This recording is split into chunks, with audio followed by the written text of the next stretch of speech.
اعوذ باللہ من الشیطان الرجیم بسم اللہ الرحمن الرحیم يسألونك ماذا ينفقون قل ما أنفقتم من خير فللوالدين والأقربين واليتامى والمساكين وابن السبيل وما تفعلوا من خير فإن الله به عليم. السلام علیکم ورحمۃ اللہ وبرکاتہ. نحمدہ ونصلی علی رسولہ الکریم، اما بعد، فاعوذ باللہ من الشیطان الرجیم، بسم اللہ الرحمن الرحیم. رب اشرح لی صدری ویسر لی امری واحلل عقدۃ من لسانی یفقہوا قولی. ربنا زدنا علما، آمین. اللہ سبحانہ وتعالیٰ کا لاکھ لاکھ شکر ہے کہ اللہ تعالیٰ نے ہم کو قرآن پڑھنے کی اور سمجھنے کی توفیق عطا فرمائی. اللہ تعالیٰ سے دعا ہے کہ اللہ تعالیٰ اس قرآن کے جو موتی ہیں وہ ہمیں ساری زندگی ہم ان کو چنتے رہیں اور اس سے فیض حاصل کرتے رہیں، اس سے برکت حاصل کرتے رہیں، اس سے اپنی زندگی میں تبدیلی لانے کی کوشش کریں، اپنی سوچ کو بدلیں، اپنے دل کی آنکھوں کو کھولیں اور دعا کریں کہ اللہ سبحانہ وتعالیٰ ہمارے نیکیوں کو بڑھا دے، ان میں برکت عطا فرمائے اور ان کو قبول بھی کرے، آمین. اچھا جی، اب ہماری آیہ نمبر 215 ہے جس میں اللہ سبحانہ وتعالیٰ صحابہ کے سوال کے بارے میں بتاتے ہیں. صحابہ رسول اللہ صلی اللہ علیہ وسلم سے سوال کیا کرتے تھے. 12 سے زائد سوال موجود ہیں جو قرآن پاک میں آتے ہیں جو صحابہ نے کیے، اور ان میں سے ایک سوال تھا یہ آیت، اعوذ باللہ من الشیطان الرجیم، بسم اللہ الرحمن الرحیم. یسألونک، اب یہ سؤال سے ہے، ٹھیک ہے نا، سین حمزہ لام اس کا روٹ لیٹر ہے. یسألون، وہ سوال کرتے ہیں، کا آپ سے، ماذا کیا کچھ، ينفقون وہ خرچ کریں. قل، اے محمد صلی اللہ علیہ وسلم کہہ دیجئے، قل کہہ دیجئے، جیسے قل هو اللہ احد کہہ دیجئے اللہ ایک ہے. قل اعوذ برب الناس، قل یا ایھا الکافرون. سو قل کا کیا مطلب ہوتا ہے؟ کہہ دیجئے، ٹھیک ہے نا. قل کہہ دیجئے، ما انفقتم جو کچھ خرچ کرو گے تم. انفاق فی سبیل اللہ سنا ہوا ہے نا، نون فا قاف اس کا روٹ لیٹر ہوتا ہے، نفقہ. تو انفقتم خرچ کرو گے تم، من خیرن مال میں سے، تو پھر کس پہ خرچنا ہے؟ فللوالدین تو والدین کے لیے ہے، والاقربین اور قریب رشتہ داروں کے لیے ہے، والیتامى اور یتیموں کے لیے، والمساکین اور مسکینوں کے لیے، وابن السبیل اور مسافروں کے لیے. ابن کا مطلب ہوتا ہے بیٹا، السبیل راستے کو کہتے ہیں. تو جو چیز جس چیز کے ساتھ جڑی ہوتی ہے نا اس کو اس کا بیٹا کہہ دیتے ہیں کہ اتنا قربت ہے ان کی، جس طرح بیٹے کی قربت ہوتی ہے. تو مسافر کو ابن السبیل کہتے ہیں، راستے کا بیٹا. جیسے لکھا تو راستے کا بیٹا جاتا ہے لیکن اس کا جو ترجمہ ہے وہ مسافر کیا جاتا ہے. اور مسافر کے لیے وما اور جو تفعلوا تم کرو گے، فعل سنا ہوا ہے نا، فعل کرنے کو کہتے ہیں. تو تفعلوا تم، تا جو ہے تم کے لیے، تفعلوا تم کرو گے، من خیرن بھلائی میں سے، کسی بھی بھلائی میں سے. فَإِنَّ اللَّهَ تو بے شک اللہ تعالیٰ، انا کا کیا مطلب بتایا تھا؟ انا بے شک، تو بے شک اللہ تعالیٰ بھی اس کو، علیم خوب ہمیشہ سے جاننے والا ہے، بہت اچھی طرح سے جانتا ہے اس کو. اچھا، اب اس میں صحابہ نے، جیسے امیر صحابہ تھے تو انہوں نے یہ سوال کیا کہ کیا خرچ کریں ہم، تو اس کے جواب میں ایک ڈیٹیل دے دی گئی، سبحان اللہ، خرچ کرنے کے بارے میں اور کس کے اوپر خرچ کیا جائے گا، ٹھیک ہے، وہ بھی بتا دیا گیا. اب یہ نفلی صدقات ہیں کیونکہ جو فرض صدقات ہیں نا جس کو زکوٰۃ کہا جاتا ہے وہ سورہ توبہ میں آ گیا ہے. زکوٰۃ کے مصارف کہ زکوٰۃ کن کن کو لگتی ہے وہ ادھر بتا دیا گیا ہے. اس کے علاوہ جو بھی نفلی صدقات ہوں گے وہ کس پر کیے جائیں گے، سب سے زیادہ ان کا حقدار کون ہوگا، کہ کس کے ساتھ ہم نے بھلائی کرنی ہے، کس کو سب سے پہلے دیکھنا ہے. تو پھر کیا کہا گیا؟ فللوالدین، سب سے پہلے اپنے گھر کے اندر دیکھیں کہ اگر والدین کو اس چیز کی ضرورت ہے. ایسا نہیں ہو سکتا کہ ہم 10ویں محلے میں نیکی کر رہے ہیں اور اپنے گھر میں لوگ بھوکے بیٹھے ہوں. یا مسکین ہوں یا ان کو اتنی ضرورت ہو لیکن وہ اپنا منہ کھول کے مانگ نہ سکتے ہوں اور ہم نیکیاں باہر کر رہے ہوں بڑی بڑی، اور گھر والے بیچارے وہ کہتے ہیں نا چراغ تلے اندھیرا نہیں ہونا چاہیے، تو وہ کہتے ہیں نا چیریٹی بگنز ایٹ ہوم. سو سب سے پہلے آپ نے گھر میں دیکھنا ہے. تو کون سب سے زیادہ حقدار ہے نفلی صدقے کا، نفلی نیکی کا؟ صدقہ دراصل جب یہ ورڈ بولتے ہیں نا تو پاکستانی، بنگلہ دیشی، انڈین لوگ سمجھتے ہیں صدقے کو سر کا صدقہ، یعنی جو ہم اپنی بلائیں اتارنے کے لیے صدقہ. لیکن عربی میں صدقہ کا مطلب ہوتا ہے صدقہ صدق سے نکلا ہے.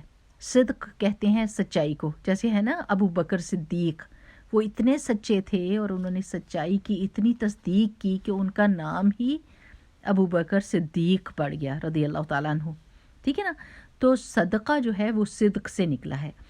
تو صدقے کو صدقہ کیوں کہتے ہیں؟ اس لیے کہ آپ صدقے کے تھرو اپنی سچائی، اللہ تعالیٰ کی محبت کے بارے میں، کہ اللہ تعالیٰ ہمیں پیسے سے زیادہ آپ سے محبت ہے، تو آپ اللہ کی راہ میں خرچ کرتے ہیں اس کو، اور یہ ثابت کر دیتے ہیں کہ پیسہ آپ کی نظر میں اتنا امپورٹنٹ نہیں جتنی اللہ سبحانہ تعالیٰ کی ذات امپورٹنٹ ہے. تو اپنی سنسیئرٹی، اپنی خلوص اللہ تعالیٰ سے اس سچائی کو ظاہر کرنے کے لیے جب آپ اپنے مال، جو کہ انسان کے دل میں اس کی بڑی قدر ہوتی ہے، اس کو خرچ کرتے ہیں اور اس کو نکالتے ہیں، تو پھر اس کو صدقہ کہا جاتا ہے. ٹھیک ہے. تو سب سے پہلے جو نیکی کا اور بھلائی کا حقدار ہے وہ کون ہے؟ والدین. کیونکہ انہوں نے ہمیں کتنی قربانیوں کے ساتھ پالا ہوا ہے اور وہ سب سے زیادہ ہماری بھلائی، ہماری خیر کے حقدار ہیں. پھر ان سے آگے کون ہے؟ والاقربین. پھر رشتہ دار آ جائیں گے. یعنی جیسے جیسے آپ کی قربت کا حلقہ ہے نا، اس پہلے والے کو دیکھیے، پھر اس سے اگلے کو دیکھیے، پھر اس سے اگلے کو دیکھیے. سب سے قریب کون ہوئے گا؟ بھائی، بھائی کا بیٹا. پھر کون ہوگا؟ چچا، چچا کا بیٹا، وغیرہ وغیرہ. ٹھیک ہے نا. پھر اس سے اگلی چیز کون آئی ہے؟ کون سی کیٹیگری آئی ہے؟ یتامہ کی. یتیم کس کو کہتے ہیں؟ وہ نابالغ بچہ جس کا باپ فوت ہو گیا ہو اور ابھی وہ بچہ بلوغت کو نہ پہنچا ہو. تو پھر اس کے لیے اللہ سبحانہ تعالیٰ نے مسکینوں سے بھی پہلے یتیموں کو لے کر آیا، کیونکہ یتیموں کی اہمیت زیادہ ہے. وہ زیادہ ایسی حالت میں ہوتے ہیں جو بے بسی کی حالت ہوتی ہے، جس میں وہ کسی سے اپنا حق لے نہیں سکتے اور ان میں اتنی طاقت ہوتی نہیں کہ وہ خود کما سکیں. تو وہ بہت ہی کمزور یہ ہمارے معاشرے کی کیٹیگری ہے جس کے اوپر غور کرنا ہوتا ہے. اور اللہ سبحانہ تعالیٰ نے بہت زیادہ یتیموں کی مدد اور یتیموں کے سر پر ہاتھ رکھنے کی فضیلت بتائی ہے، اور رسول اللہ صلی اللہ علیہ وسلم کی حدیث سے بھی یہی پتہ چلتا ہے، جس میں بہت زیادہ انکریج کیا گیا ہے کہ یتیم کی کفالت کی جائے. پھر اس سے آگے کیا آتا ہے؟ مساکین. اب مسکین کس کو کہتے ہیں؟ جب مسکین اکیلا آئے نا تو اس میں فقیر بھی داخل ہے. ویسے مسکین اس کو کہتے ہیں سکنا، جو رک جائے. سکن کس کو کہتے ہیں؟ جیسے آپ کہتے ہیں نا سکونت اختیار کر لی، ہم یہاں پر رہنے شروع ہو گئے، ایک جگہ ٹک جانا. تو وہ ایسا ہوتا ہے کہ اس کے پاس پیسہ ہے تو صحیح، لیکن اتنا نہیں ہے کہ ساری ضروریات پوری ہو سکیں. ٹھیک ہے نا. جیسے کوئی تھوڑا سا ارن کرتا ہے، کوئی موچی ہے، کوئی درزی ہے، کوئی کچھ کام کرتا ہے، کوئی کچھ کام کرتا ہے، لیکن وہ کیا کرتا ہے؟ اگر بچوں کی فیس دیتا ہے تو کپڑوں کے پیسے نہیں، کپڑے لیتا ہے تو کھانے کے پیسے نہیں، کھانا لیتا ہے تو یعنی اس کی ضروریات پوری نہیں ہوتی، وہ سٹک ہو جاتا ہے. یہ انگریزی کا ورڈ زیادہ فٹ ہوتا ہے کہ وہ سٹک ہو جاتا ہے. اور فقیر کون ہوتا ہے؟ جو سوال کرتا ہے، جو بالکل ہی ٹوٹا ہوا بندہ. فقر کہتے ہیں یہ جو پیچھے کی آپ کمر کی جو ہڈیاں، ناکے ہوتے ہیں نا ان کو، تو وہ جس کی کمر کی ہڈی ٹوٹ جاتی ہے، یعنی اس کی کمر ٹوٹ جاتی ہے غربت سے، اس کو فقیر کہتے ہیں. اچھا، اب ایک اصول سمجھ لیں کہ جہاں پر مسکین اکیلا آئے گا نا، مسکین کا ورڈ، تو اس میں فقیر بھی شامل ہوں گے. ان دونوں کیٹیگریز میں جو بھی آئے، اگر فقیر ہوگا اکیلا مینشن ہوا تو اس میں مسکین بھی آ جائیں گے. لیکن جہاں دونوں مینشن ہوں گے نا، مسکین اور فقیر علیحدہ علیحدہ، تو پھر ہم مسکین اس کو لیں گے جس کے پاس تھوڑا سا ہے لیکن پورا ہی نہیں بڑھتی، اور جو سفید پوش ہے. اور جو فقیر ہوگا وہ بالکل ہی گیا گزرا بندہ جس کے پاس کچھ بھی نہیں ہے اور وہ ہاتھ پھیلانے پر مجبور ہو گیا ہے. ٹھیک ہے نا. تو اچھا جی، پھر اللہ سبحانہ تعالیٰ نے مسکین کو مینشن کیا، پھر مینشن کیا مسافر کو. اور مسافر کون ہوتا ہے؟ جو اپنے گھر سے دور ہو، راستے میں ہو، کیونکہ وہ جب گھر کی کمفرٹ سے باہر آ جاتا ہے نا، کتنی چیزیں آپ کی رہ جاتی ہیں. اور کتنا انسان بے بس ہو جاتا ہے کہ نہیں اس کو کوئی چیز ملتی تو پھر اس کی مدد کرنی ہوتی ہے. اور چونکہ یہ نہیں پتہ چل سکتا کہ اس کو پیسے کی ضرورت ہے یا نہیں، وہ منہ کھول کے سوال نہیں کرتا، تو خود سے ہی اس کا دھیان کرنا ہوتا ہے کہ اس کو کھانا چاہیے یا اس کو کیا چیز چاہیے، اور انسان اپنی حسن ظن کے مطابق، اپنی طاقت کے مطابق مسافر کی مدد کرتا ہے. اب آگے اللہ سبحانہ تعالیٰ نے کیا کہا ہے، وَمَا تَفْعَلُوا مِنْ خَيْرٍ، اور تم جو کوئی بھی بھلائی کے کاموں میں سے جو کچھ بھی کرو گے، اب وہ چھوٹا کام ہے بڑا کام ہے، کسی کو کھانا کھلا رہے ہیں، کسی کی پیسے سے مدد کر رہے ہیں، کسی کا قرض اتار رہے ہیں، کسی کی دوائیوں کے پیسے دے رہے ہیں، کسی کو اپنا وقت دے رہے ہیں، تیمارداری کر رہے ہیں، کسی کے گھر کی صفائی کر رہے ہیں، کسی کو کھانا دلا رہے ہیں، کچھ بھی کوئی بھی کام چھوٹا بڑا، وہ کیا ہے، فَإِنَّ اللَّهَ بِهِ عَلِيمٌ، تو اللہ تعالیٰ اس کو جانتا ہے. لوگوں کو دکھانے کی کوشش نہیں کرنی چاہیے، اس کو مینشن نہیں بار بار کرنا چاہیے، کیونکہ قیامت کے دن آپ کو پتہ ہے کہ اللہ سبحانہ وتعالیٰ کس سے بات نہیں کرے گا؟ احسان جتانے والے سے، جو اپنی نیکی کو بار بار مینشن کرتا ہے لوگوں کے سامنے کہ تمہیں یاد نہیں میں نے تمہارے ساتھ یہ کیا تھا، تمہیں یاد نہیں میں نے تمہارے ساتھ یہ کیا تھا. جب وہ اس طرح کہتا ہے تو دنیا میں وہ اپنا اجر لے لیتا ہے اور وہ آخرت کے لیے کچھ بھی نہیں چھوڑتا. تو جب وہ اللہ سبحانہ وتعالیٰ کے پاس جائے گا تو اللہ سبحانہ وتعالیٰ اس کی طرف دیکھیں گے بھی نہیں. کیوں؟ کیونکہ اس نے لوگوں کو شرمندہ کیا، اپنی نیکی کے بارے میں غرور کیا اور لوگوں کو مینشن کر کے امبیرس کیا، ان کو شرمندہ کیا، تو پھر اس کی نیکی کی بجائے اب اس کے سر پہ بوجھ آ گیا. اور اللہ سبحانہ وتعالیٰ سے تو اس نے کوئی توقع ہی نہیں رکھی تھی، اس نے دنیا میں ہی ساری چیزیں، سارے مسئلے حل کر لیے اور اپنی نیکی کا بدلہ دنیا میں چاہا، تو پھر اس کو دنیا میں جو اس نے چاہا وہ مل گیا، اور آخرت میں اس کے لیے کچھ بھی نہیں، بلکہ اللہ سبحانہ وتعالیٰ اس سے ناراض بھی ہوں گے. تو اس لیے ہمیشہ جب نیکی کریں نا، کہتے ہیں لوگ کہ آئی ڈونٹ نو کہ یہ کس کا قول ہے کہ نیکی کو اس طرح چھپاؤ جس طرح اپنے گناہوں کو چھپاتے ہو. ہوتا ہے نا کہ انسان گناہ کو کتنا چھپاتا ہے، کسی کو نہ پتہ چلے. تو نیکی کو بھی ضائع ہونے سے اسی طرح بچانا چاہیے، اسی طرح شرم کرنی چاہیے کہ کسی کو میری نیکی بھی نہ پتہ چلے کہ وہ میں نے صرف اور صرف اپنے رب کے لیے کی تھی، اس کی رضامندی کے لیے. ٹھیک، چلیں آج کی تو آیت بہت ہی مزیدار تھی. اب ہم اس کے فوائد دیکھتے ہیں کہ ہمیں اس آیت سے کون کون سے فائدے کی باتیں پتہ چلی. ایک تو یہ کہ صحابہ کی حرص نیکیوں کے لیے اور نیکیوں کے بارے میں سوال کرنے کے لیے اچھے سوال کیا کرتے تھے. پھر دوسرا یہ کہ اگر کوئی سوال پوچھے تو اس کو ایکسٹرا چیز بھی نیکی کی بات بتانے میں کوئی حرج نہیں ہے. جیسے رسول اللہ صلی اللہ علیہ وسلم سے انہوں نے پوچھا تھا پانی کے بارے میں کہ وضو کر سکتے ہیں سمندر کے پانی سے، تو رسول اللہ صلی اللہ علیہ وسلم نے فرمایا کہ پانی پاک کرنے والا ہوتا ہے اور اس پانی کا مردہ بھی حلال ہے. یعنی ایکسٹرا انفارمیشن دی، اور یہ بھی پسندیدہ چیز ہوتی ہے کہ سوال کے جواب میں ایکسٹرا انفارمیشن بھی بھلا دے دیں.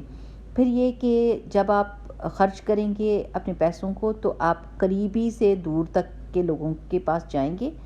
ٹھیک ہے، یعنی قریبی کیا، والدین، پھر اقربین، پھر باہر کے لوگ، یتیم، پھر مسکین. ٹھیک، اس طرح سے. پھر اگلی بات کیا پتہ چلیے کہ یتیموں کا زیادہ حق ہوتا ہے کہ ان پر خرچ کیا جائے. کیوں؟ اللہ سبحانہ وتعالیٰ نے یتیموں کو پہلے لایا ہے، اور وہ یتیم جو مسکین بھی ہو اس کا حق زیادہ ہو جاتا ہے، اور وہ یتیم اور مسکین جو آپ کا رشتہ دار بھی ہو تو اس کا حق اور زیادہ بڑھ جاتا ہے. پھر یہ ہمیں پتہ چلا کہ کوئی بھی نیکی کا کام، چاہے وہ مال کو خرچ کرنے کا ہو یا جسم سے کوئی نیکی کی گئی ہو عمل کے ذریعے سے، یا کسی کو تعلیم دی گئی ہو، یا اللہ کے راستے میں کسی طرح کا جہاد کیا گیا ہو، کوئی بھی نیکی، چھوٹی سے چھوٹی نیکی، اس کو کبھی بھی حقیر نہ سمجھنا چاہیے.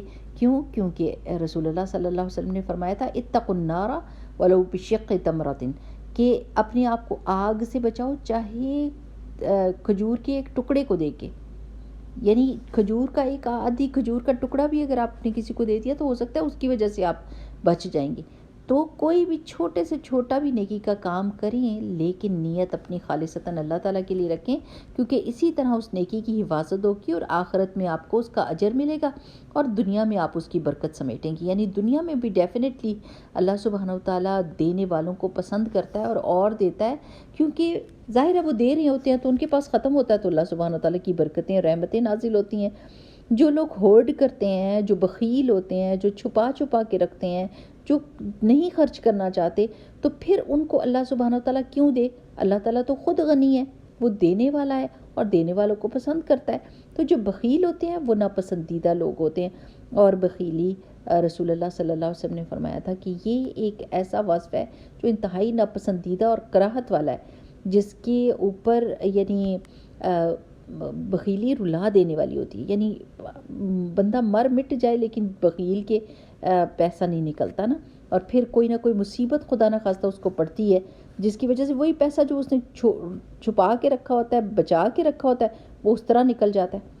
تو اللہ سبحانہ تعالیٰ کو دینے والے لوگ اچھے لگتے ہیں. اللہ سبحانہ تعالیٰ سے دعا کریں کہ اللہ تعالیٰ ہمارا ہاتھ دینے والا رکھے. اللہ تعالیٰ ہمیں اوپر والا ہاتھ, جیسے رسول اللہ صلی اللہ علیہ وسلم نے فرمایا تھا نا کہ اوپر والا ہاتھ بہتر ہوتا ہے, تو دینے والا ہاتھ بہتر ہوتا ہے. اللہ تعالیٰ سے بہت ساری دعا ہے کہ اللہ سبحانہ تعالیٰ ہمیں دینے والا بنائے, اور وہ بھی صرف اور صرف اللہ سبحانہ تعالیٰ کی خاطر, بدلے کے لیے نہیں.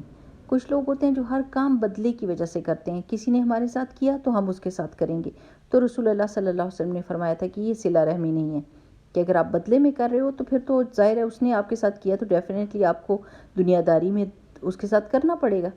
اصل نیکی تو وہ ہوتی ہے جو آپ اللہ کے لیے کرتے ہیں اور جس میں آپ کو واپسی کی کوئی لالچ, کوئی ہرس نہیں ہوتی, تب وہ نیکی ہوتی ہے.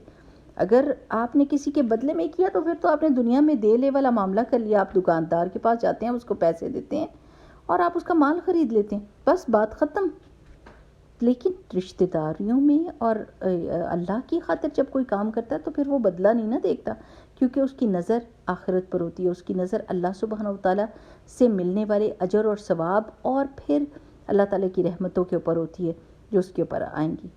تو جس وقت آپ کرنے لگیں کوئی بھی نیکی تو اپنی نیت کو درست کر لیں اور اللہ سبحانہ تعالیٰ کے لیے اس کو خالص کر لیں. ٹھیک, چلیں انشاءاللہ تعالیٰ پھر ملیں گے. السلام علیکم ورحمۃ اللہ وبرکاتہ. سبحانک اللہم وبحمدک نشہد لا الہ الا انت نستغفرک ونتوب الیک. السلام علیکم ورحمۃ اللہ وبرکاتہ.